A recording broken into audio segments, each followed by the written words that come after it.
Mobile phone handset নিবন্ধনে national equipment identification register NEIR কার্যক্রম উদ্বোধনের সময় আগারগাঁওয়ে বাংলাদেশ টেলিযোগাযোগ নিয়ন্ত্রণ কমিশন BTRC ভবনে হামলা ও ভাঙচুর হয়েছে। পরিস্থিতি নিয়ন্ত্রণে মোতায়েন করা হয়েছে সেনাবাহিনী। এই ঘটনায় ২৬ জনকে আটক করা হয়েছে। মানিক শিকদারের রিপোর্ট।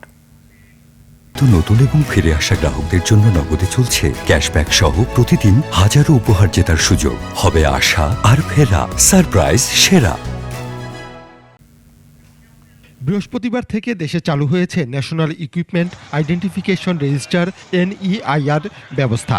এর উদ্বোধনের সময় বাংলাদেশ টেলিযোগাযোগ নিয়ন্ত্রণ কমিশন BTRC ভবনে প্রতিবাদ জানাতে আসে মোবাইল ব্যবসায়ীদের একাংশ। এক পর্যায়ে BTRC ভবনের সামনে অবস্থান নিয়ে ইট পাটকেল নিক্ষেপ করে। ইট পাটকেলের আঘাতে ভবনের কাচ ভেঙে যায়।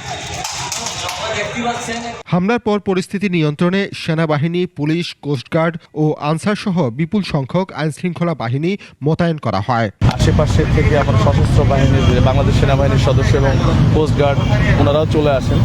তখন আমরা তাদেরকে ডিসপার্স করে দিই। কার্যালয়ে হামলা ও ভাঙচুরের ঘটনায় ২৬ জন বিক্ষোভকারীকে আটক করেছে সেনাবাহিনী।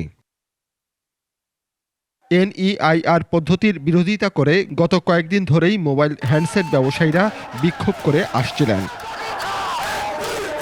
মানিক শিকদার, ২১ টেলিভিশন, ঢাকা।